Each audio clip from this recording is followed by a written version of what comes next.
Você pode imaginar que bênção será passarmos 3 meses aprendendo sobre como interpretar a Bíblia?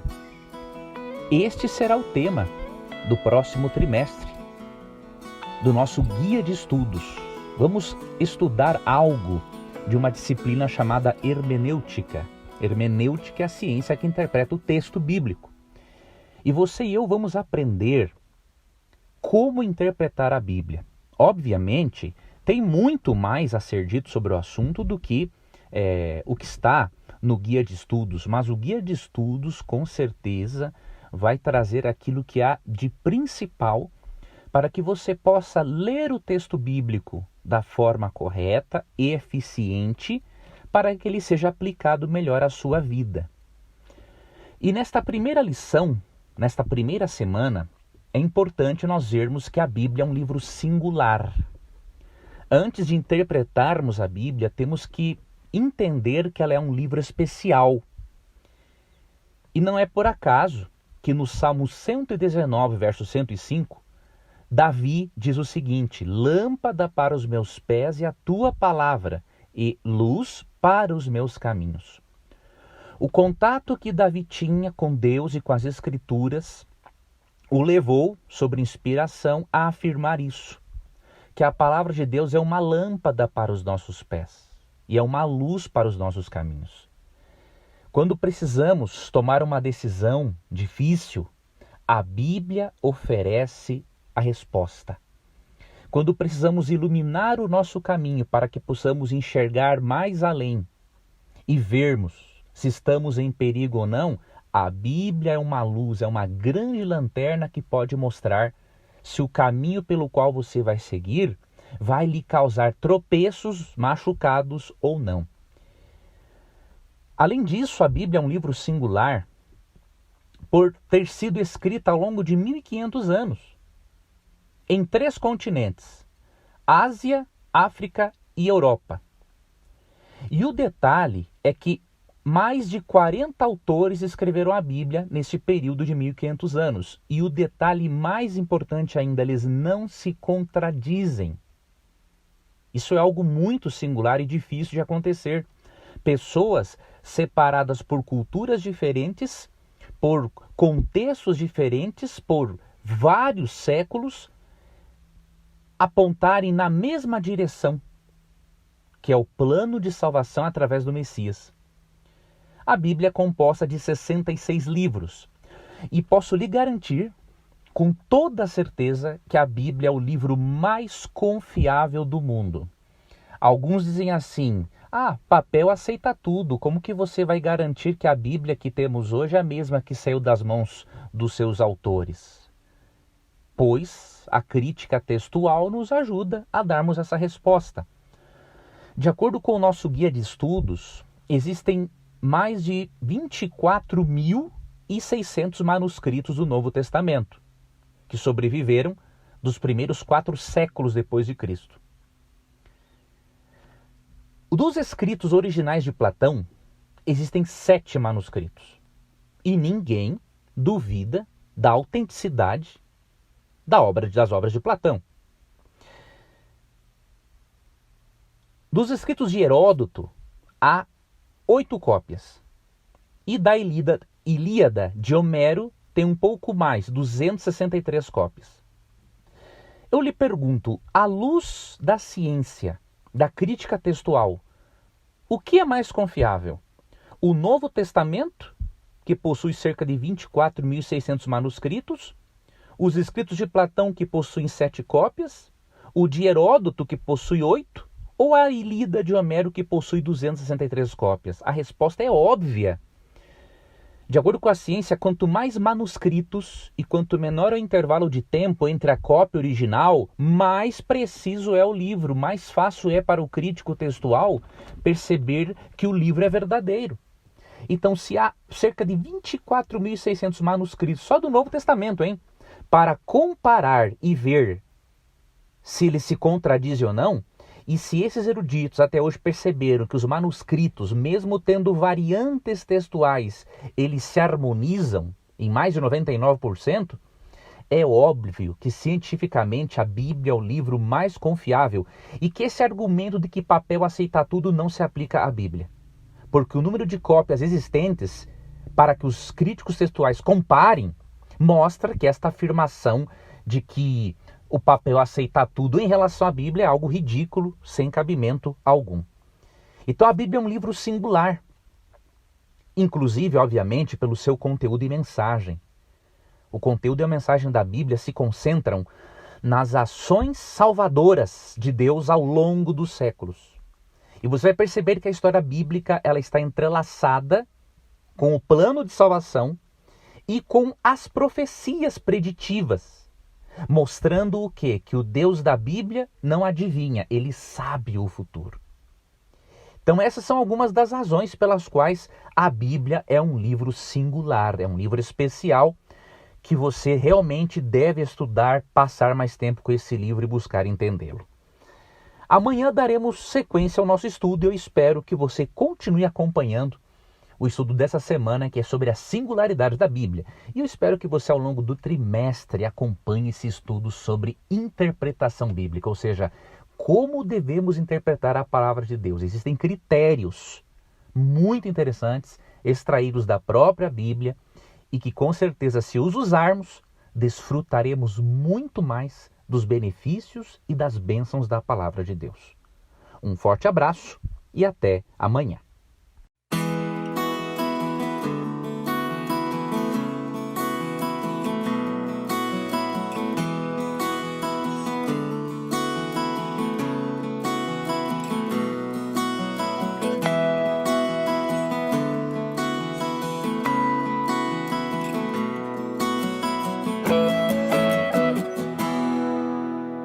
Quando estudamos a Bíblia, percebemos que os autores bíblicos sempre consideraram a Bíblia não como a palavra deles, mas como a palavra de Deus. Vou ler para você um texto que se encontra em Deuteronômio 32, 45 a 47, que é um texto de Moisés. Moisés é o escritor dos 5 primeiros livros da Bíblia e também de um salmo. E por isso, nós vamos ver uma orientação específica de Moisés sobre a importância de não apenas lermos a Bíblia, mas obedecermos, aceitarmos aquilo que Deus nos ensina, porque nós podemos comparar a Bíblia a uma carta de amor de Deus que foi dada à humanidade, para que a humanidade possa se guiar por meio dessa carta, por meio deste manual, ter uma vida de mais qualidade e se preparar para a vida eterna, quando Cristo voltar pela segunda vez. Vamos ler Deuteronômio 32, 45 a 47. Tendo Moisés falado todas estas palavras a todo Israel, disse-lhes: aplicai o coração a todas as palavras que hoje testifico entre vós, para que ordeneis a vossos filhos que cuidem de cumprir todas as palavras desta lei. Porque esta palavra não é para vós outros coisa vã, antes é a vossa vida. E por essa mesma palavra prolongareis os dias na terra, a qual, passando o Jordão, ides para possuir. As afirmações que Moisés fez, as exortações que ele fez para o povo de Israel em relação à palavra de Deus, elas se aplicam totalmente a nós cristãos nesses dias. Primeiro Moisés disse para aplicar o coração a todas as palavras ditas por Deus através de Moisés. Segundo ponto, ele também orientou que eles ensinassem essas palavras, ordenassem aos filhos, para que os filhos transmitissem, obviamente, de geração em geração, a palavra de Deus, para que todas as gerações desfrutassem de uma relação íntima com Deus e de qualidade de vida. E além disso, no verso 47, ele dá razão para fazer isso. Porque a palavra de Deus, diz ele, é a vossa vida. E por que é a vossa vida? Porque por meio desta palavra, diz o verso 47, você vai prolongar os seus dias na terra. Ou seja, obedecer à palavra de Deus, ao manual de instruções de Deus, aumenta o nosso tempo de vida. porque vivemos com mais qualidade e aprendemos a viver com qualidade e com mais saúde. Então Moisés desejava enfatizar aqui para todos nós que devemos permanecer buscando a Deus e a sua palavra, e devemos ensinar isso para os nossos filhos. No final da história deste mundo, haverá um povo que permanecerá fiel a todas as Escrituras. Apocalipse 13 fala de dois poderes representados por duas bestas. Um poder religioso e outro político, que vão se unir e boicotar economicamente quem decidir ser fiel à palavra de Deus. Por isso, você e eu precisamos exercitar a fidelidade à palavra de Deus desde agora, para que no futuro, quando formos mais provados ainda, permaneçamos fiéis com a ajuda e poder do Espírito Santo. Este povo, de acordo com Apocalipse 14:12, faria o quê? O texto diz o seguinte: aqui está a perseverança dos santos, os que guardam os mandamentos de Deus e a fé em Jesus. Ou seja, este povo, pouco antes de Cristo voltar, e que ele está buscando este povo de todas as igrejas para prepará-los para a volta de Cristo, este povo terá um respeito pela Bíblia, guardará os mandamentos dentro das suas possibilidades humanas e de pecador, mas aceitará a palavra de Deus e passará pela santificação até se tornar uma pessoa melhor e manter-se-á fiel a Jesus Cristo.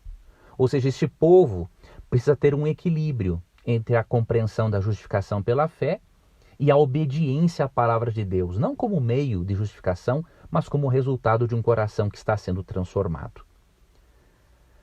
Outro detalhe, para você entender devidamente a Bíblia, você tem que abandonar esta ideia de que o Antigo Testamento foi abolido. Quando a 2 Coríntios 3:14 fala da abolição do Antigo Testamento, você tem que pensar uma coisa. Antigo Testamento na Bíblia não é uma referência aos livros do Antigo Testamento. Se refere ao antigo sistema sacrificial, ao ritual do santuário terrestre que ensinava o plano de salvação. Então este ritual passou, porque a função deste ritual foi transferida para Cristo na cruz e no seu sumo sacerdócio no santuário celestial. Então você não pode confundir as coisas. Por quê? Jesus diz que se você e eu não crermos nos escritos de Moisés, que se encontram no Antigo Testamento, é a mesma coisa que não crermos no próprio Cristo. Porque Moisés escreveu sobre Cristo. Ou seja, tudo que Moisés escrevia, tudo aquilo que os profetas escrevem na Bíblia, tem como foco a pessoa de Jesus. Ele é o personagem central do texto bíblico. E eu vou ler para você João 5:46 e 47. Porque se vós cresceis em Moisés, teriam crido em mim, porque de mim ele escreveu. Mas se não credes nos seus escritos, como crereis nas minhas palavras? Sabe o que Jesus está dizendo? Que se a pessoa não crê nos escritos de Moisés, não vai crer nas palavras de Cristo, porque Moisés escreveu a respeito de Cristo. Então tira da sua mente, amigo ouvinte, a ideia de que o Antigo Testamento, em forma de livros, foi abolido. Isso não existe. A palavra de Deus é eterna. Toda ela é uma luz para iluminar os nossos caminhos. Por isso Jesus é o personagem central da Bíblia. Como disse um certo autor, um fio de sangue passa do Gênesis ao Apocalipse. Por quê? Porque o foco da Bíblia é a pessoa de Cristo, seu plano de salvação, a sua morte substituinte na cruz. E quando Cristo veio como Messias, ele cumpriu todas as promessas do Antigo Testamento. Mostrando o quê? Que a Bíblia não adivinha, ela sabe, porque Deus é o seu autor. Podemos dizer, amigo ouvinte, que a Bíblia tem dupla autoria. Ela é a perfeita palavra de Deus, inspirada, escrita na imperfeita linguagem humana. Então aceite toda a Bíblia e você vai perceber que a sua compreensão do texto bíblico da vontade de Deus será muito mais fácil. Amanhã vamos estudar outro aspecto, não é, da singularidade da Bíblia. Veremos quem escreveu a Bíblia, onde ela foi escrita, daremos algumas informações importantes para você a respeito disso. Você vai perceber que a Bíblia não é criação de nenhuma igreja, não é? Não é criação de nenhum ser humano. A Bíblia realmente é de origem divina e amanhã eu vou lhe dar as evidências e as provas a respeito disso. Um forte abraço, que Deus te abençoe e até o nosso próximo estudo.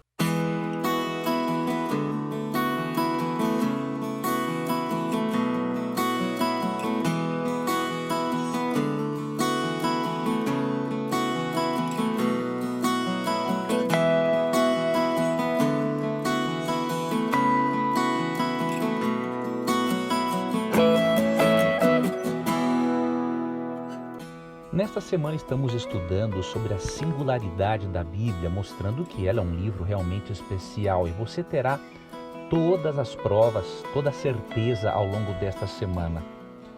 E hoje veremos quem escreveu a Bíblia e onde ela foi escrita. Primeiramente devemos entender que a Bíblia é a perfeita palavra de Deus, escrita na imperfeita linguagem humana. Em 2 Timóteo 3,16, Paulo disse o seguinte: toda a Escritura é inspirada por Deus e útil para o ensino, para a repreensão, para a correção, para a educação na justiça. A palavra toda, do grego pasa, significa cada escrito. Ou seja, tudo que está na Bíblia é inspirado por Deus. A palavra inspirada, ela é melhor traduzida por soprada. Então, Paulo quer dizer o seguinte, que toda a Escritura é soprada por Deus, ou seja, saiu de Deus, é de origem divina. E é útil para o ensino, para a repreensão, para a correção e para a educação na justiça. Então, a Bíblia é a palavra de Deus escrita em linguagem humana. Alguns escreveram em palácios, outros profetas escreveram em prisões, alguns no exílio, outros durante suas viagens missionárias enquanto compartilhavam o Evangelho. Ou seja, eram pessoas de classes sociais diferentes, de culturas diferentes, mas apesar dessas diferenças, eles tinham algo em comum. Eles foram chamados por Deus e inspirados pelo Espírito Santo para escrever as ideias de Deus. E 2 Pedro 1:21 diz o seguinte, que nunca nenhuma profecia veio de particular interpretação. Antes, homens santos falaram da parte de Deus, movidos pelo Espírito Santo. Você percebe então que a Bíblia tem uma natureza divina humana. Divina porque os pensamentos, as ideias são de Deus. Humana porque a linguagem utilizada é do ser humano. Deus, como um grande comunicador, ele não poderia se comunicar numa linguagem diferente que impedisse o ser humano de entender a sua mensagem.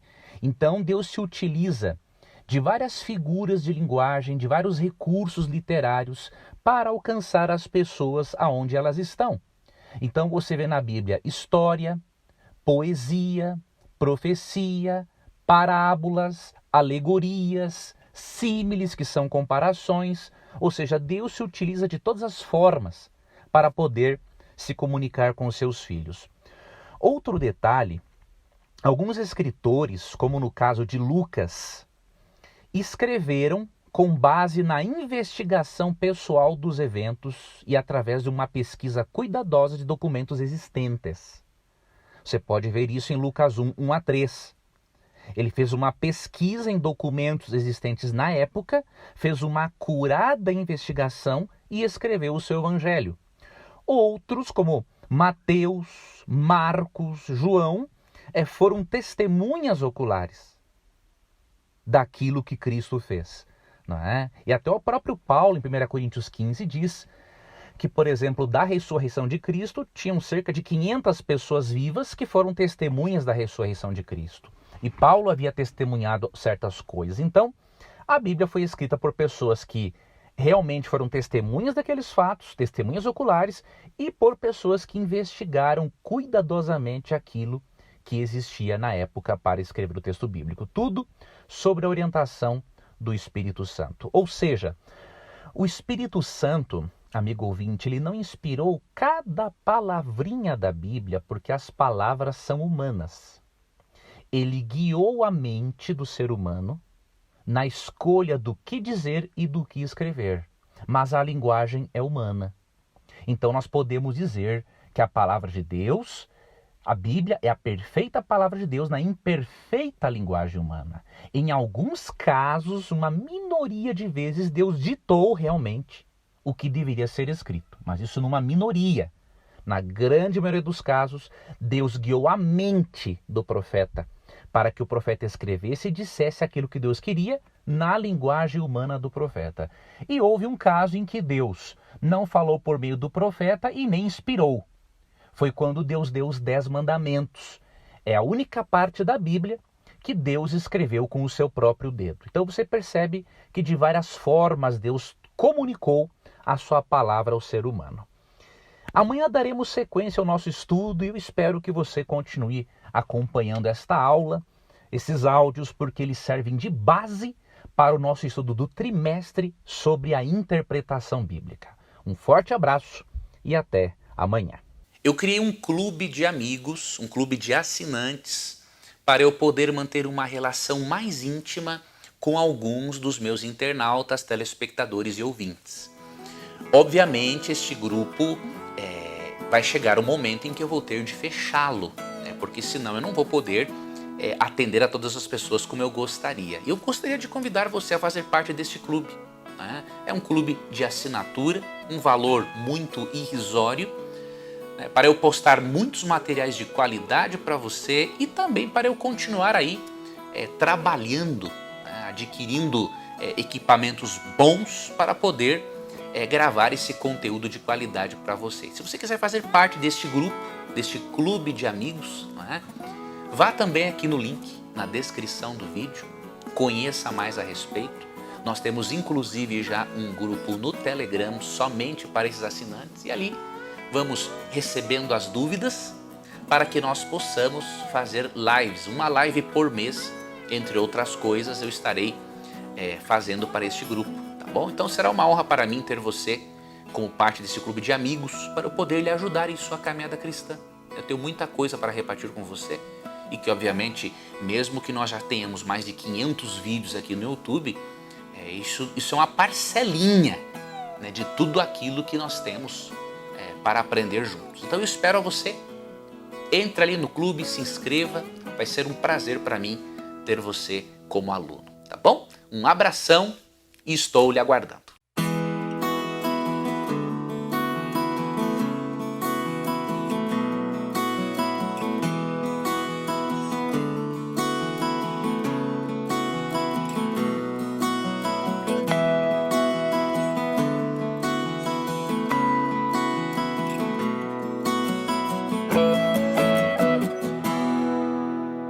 Um dos argumentos mais fortes em favor da inspiração divina da Bíblia é a existência de profecias preditivas que foram cumpridas. 30% do conteúdo da Bíblia é composto por profecias e literatura profética. Literatura profética é o tipo de literatura em que Deus prevê os eventos futuros. Deus, ele atua na história e ele revela certos acontecimentos futuros por meio dos seus servos, os profetas, pessoas que são chamadas para isso, com quem Deus se comunica através de sonhos ou visões, de acordo com Números capítulo 12, verso 6. E em Amós 3, verso 7, lemos: certamente o Senhor Deus não fará coisa alguma sem primeiro revelar o seu segredo aos seus servos, os profetas. Então o profeta, o dom de profecia, é um dom espiritual através do qual Deus se revela a uma pessoa através de sonhos ou visões para que ela comunique a mensagem de salvação a outras pessoas. Ok? Então podemos perceber que a Bíblia não é apenas a palavra histórica de Deus, ela é a palavra profética de Deus, porque mostra um Deus que conhece o futuro e que tem a história sob controle em suas mãos, mesmo que o diabo interfira. Deus tem o poder de transformar tragédias em bênçãos. Ok? Vamos ver algumas profecias preditivas da Bíblia, mais especificamente as profecias messiânicas.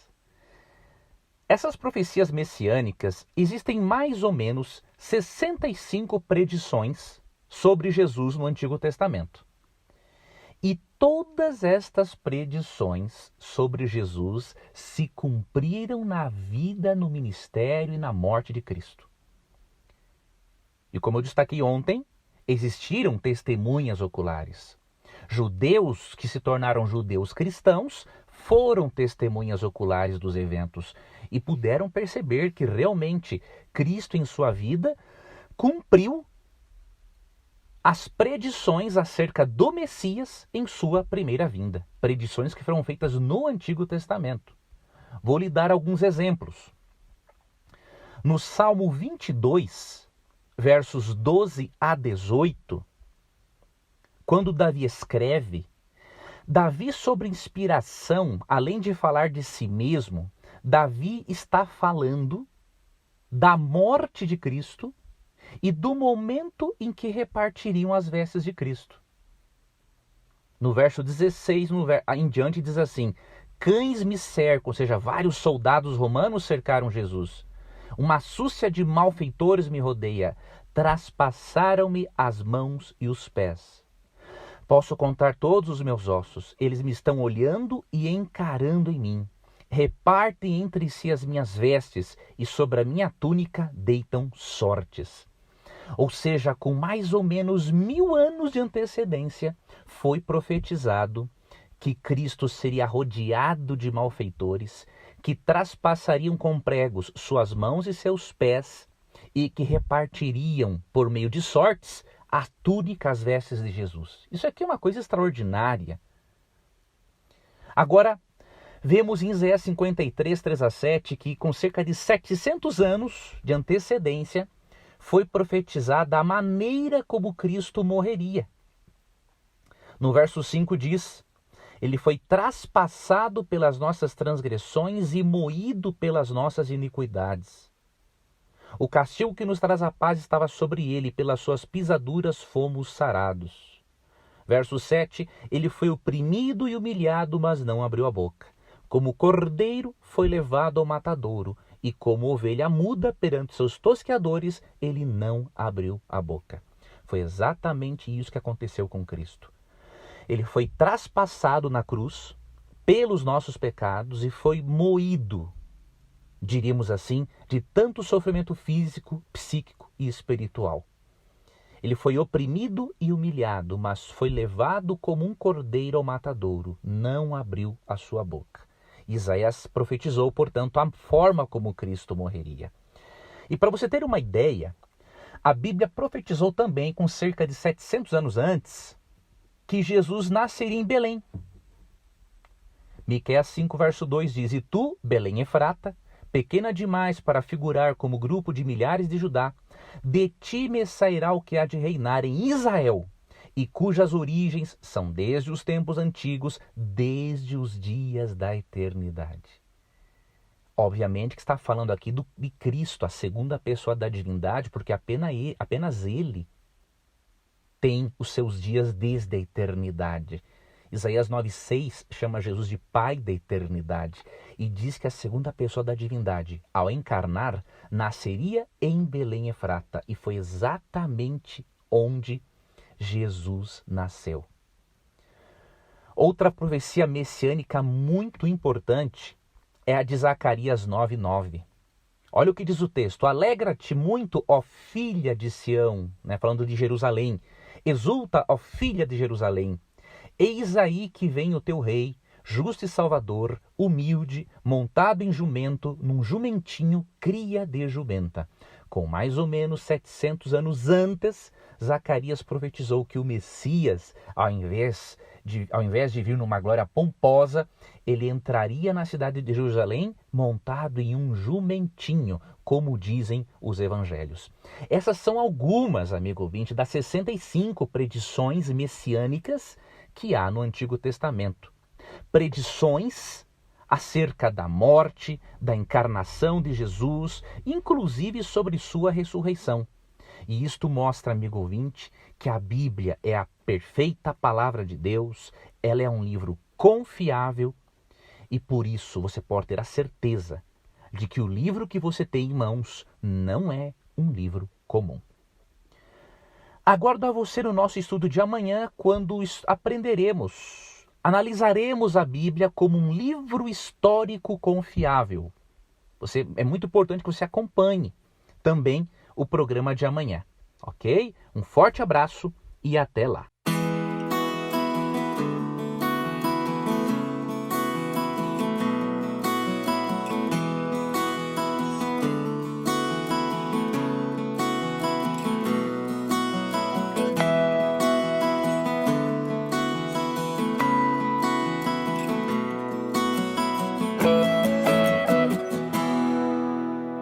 Hoje estudaremos a respeito da Bíblia como história. A Bíblia é um livro especial quando comparada a outros livros sagrados, sagrados de acordo com a crença de outras pessoas, porque ela é constituída de uma história bastante lógica que tem início, meio e fim. Outros livros, eles apresentam, na verdade, mais pensamentos filosóficos de um ser humano, como, por exemplo, Buda, Confúcio, Maomé. Entretanto, na Bíblia, nós percebemos que há um registro não simplesmente de pensamentos. Há, por exemplo, o livro de Provérbios, de Eclesiastes, que são um registro de pensamentos filosóficos e poesia. Entretanto, na Bíblia percebemos o registro das ações de Deus na história. E o mais interessante é que essas ações de Deus na história, elas vão se desenvolvendo em direção a dois objetivos, que nós não vemos em outros livros sagrados, diríamos assim. O primeiro objetivo da ação de Deus na história é mostrar a vinda do Messias. E o segundo motivo da ação de Deus na história é a segunda vinda de Cristo, quando ele voltará para acabar definitivamente com o mal e com a morte, ressuscitando os seus filhos, aqueles que morreram crendo em Jesus. E a Bíblia apresenta a ressurreição de Jesus como sendo a base, a razão, aquilo que garante a ressurreição dos demais justos. Em 1 Coríntios 15, verso 20, por exemplo, lemos o seguinte: mas de fato, Cristo ressuscitou dentre os mortos, sendo ele as primícias dos que dormem. O termo primícias é uma referência ao Antigo Testamento, quando o Antigo Testamento mencionava uma colheita, e desta colheita se tirava as primícias, ou seja, o principal da colheita, o primeiro fruto, para dedicar a Deus.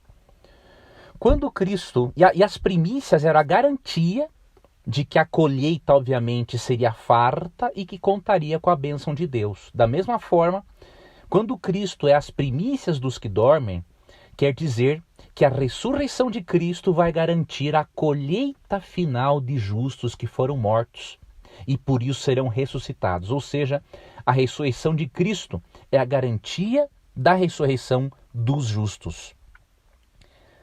Portanto, a Bíblia, como um livro histórico, apresenta as ações de Deus ao longo da história em direção a dois objetivos, a promessa do Messias e a segunda vinda de Jesus, e isto, como consequência, fará com que os mortos sejam ressuscitados e os vivos transformados. 1 Coríntios 15, 51 a 54 diz o seguinte: Eis que vos digo um mistério. Nem todos dormiremos, mas transformados seremos todos. No momento, num abrir e fechar de olhos, ao ressoar da última trombeta. A trombeta soará, os mortos ressuscitarão incorruptíveis, ou seja, sem corrupção, e nós seremos transformados.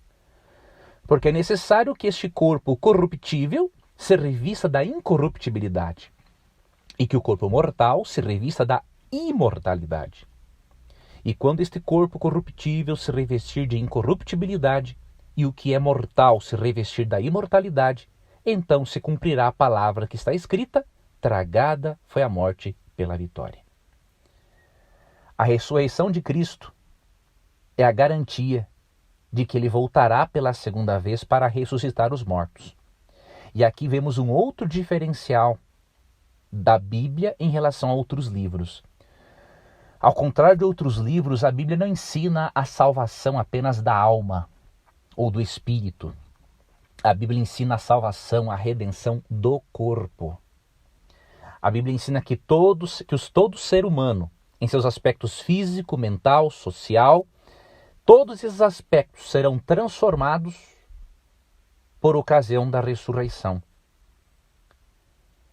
E nós podemos crer, amigo ouvinte, nessa doutrina, porque a ressurreição de Cristo é a garantia de que os nossos queridos que morreram um dia ressuscitarão.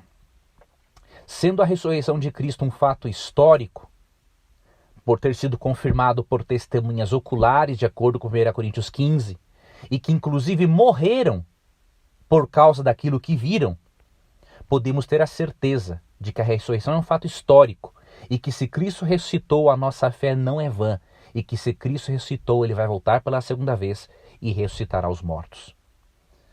Por esses e outros motivos, você pode perceber que a Bíblia é um livro diferenciado, singular, em relação a outros livros sagrados, diríamos assim. E para finalizar, uma outra singularidade. Nenhum livro sagrado afirma que Jesus é Deus. A Bíblia é o único livro que afirma que Jesus é Deus. Aí você vê a singularidade da Bíblia. E o quanto a Bíblia é preciosa. E o quanto nós devemos reavaliar nossas crenças. Porque se a Bíblia diz que Jesus é Deus e outros livros sagrados dizem que ele não é Deus, partindo-se do princípio filosófico de que duas coisas contraditórias não podem ser verdadeiras ao mesmo tempo, ou a Bíblia está com a razão quando afirma que Cristo é Deus, ou os demais livros sagrados estão com a razão quando afirmam que Cristo não é Deus ou quando nem abordam esse assunto. Avalie isto e veja que realmente a Bíblia é um livro singular no qual você pode confiar. Amanhã nós vamos aprender sobre um dos maiores argumentos a favor da Bíblia. E você não pode deixar de acompanhar o programa de amanhã.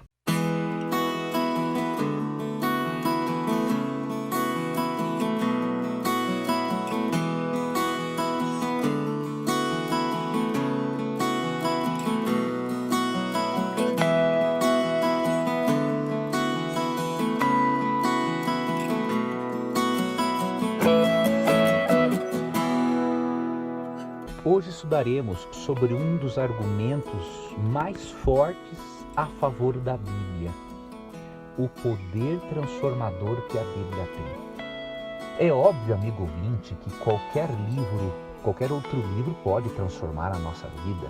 Eu mesmo, a minha vida foi mudada pela leitura de vários livros, mas ter a vida radicalmente mudada, como ocorre ao ler-se, estudar e entender a Bíblia, não existe outro livro igual. Porque a Bíblia tem o poder de convencer você de que você é um pecador e de que você precisa de um Salvador. Pode ser o indivíduo mais autossuficiente do mundo. Se ele se deixar influenciar pelas palavras da Bíblia, a Bíblia fará uma mudança radical nele, ao ponto dele reconhecer as suas debilidades e a sua necessidade de um Salvador.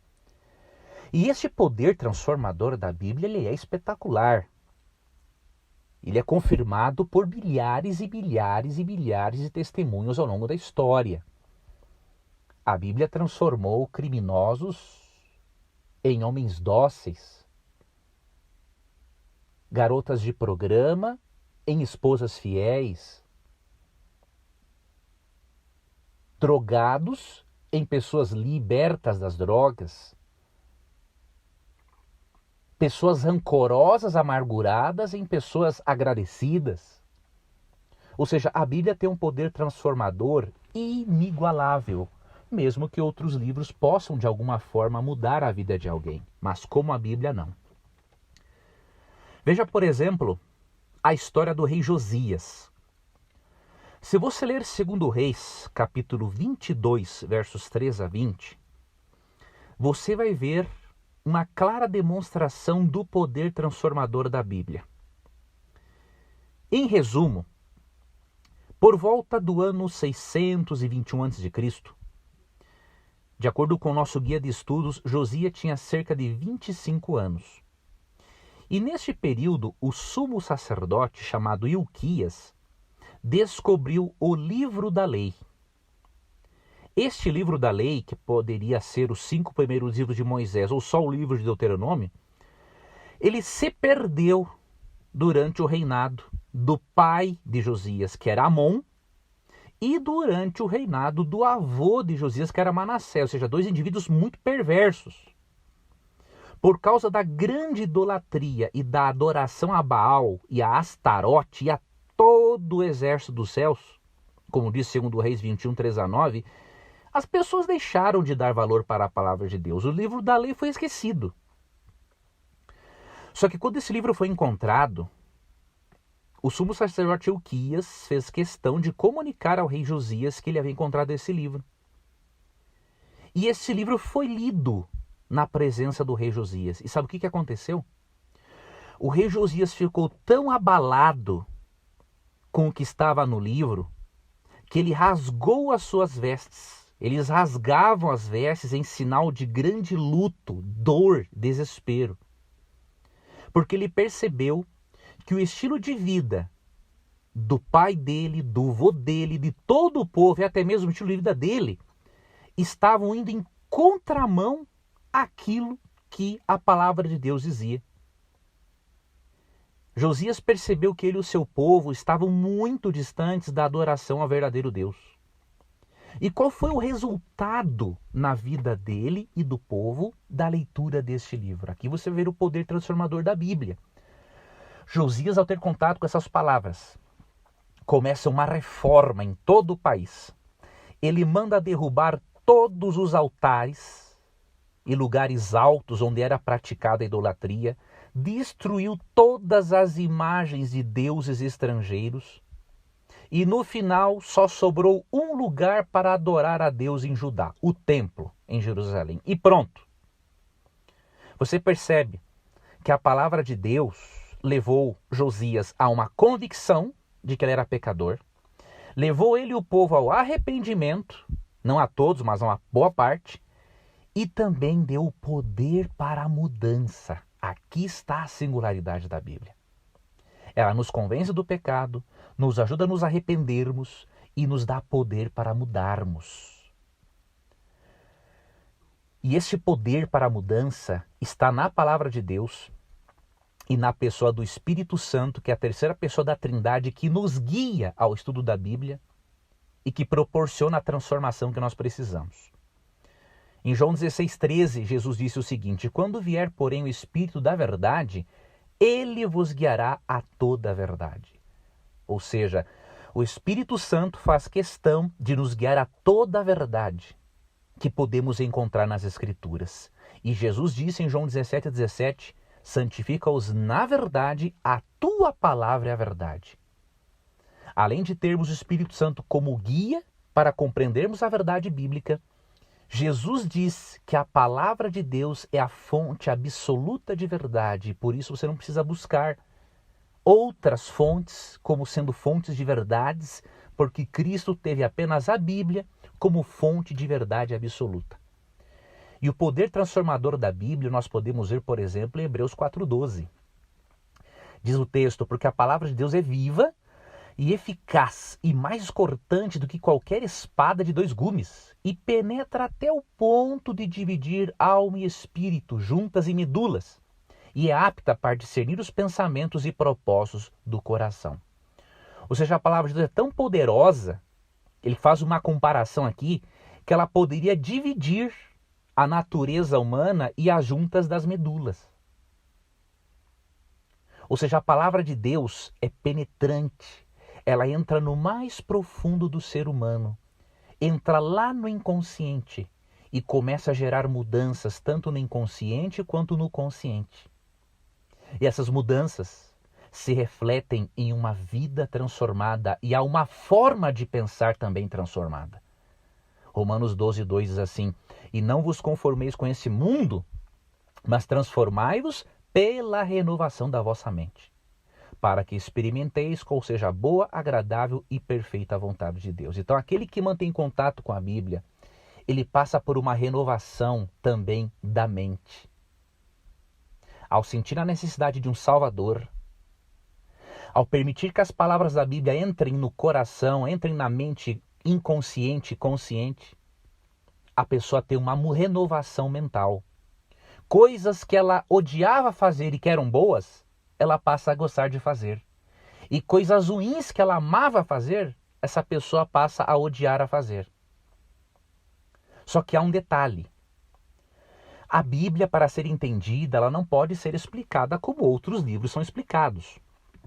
A Bíblia é um livro de cultura oriental, é a palavra de Deus e ela contém os próprios princípios para a interpretação da mesma.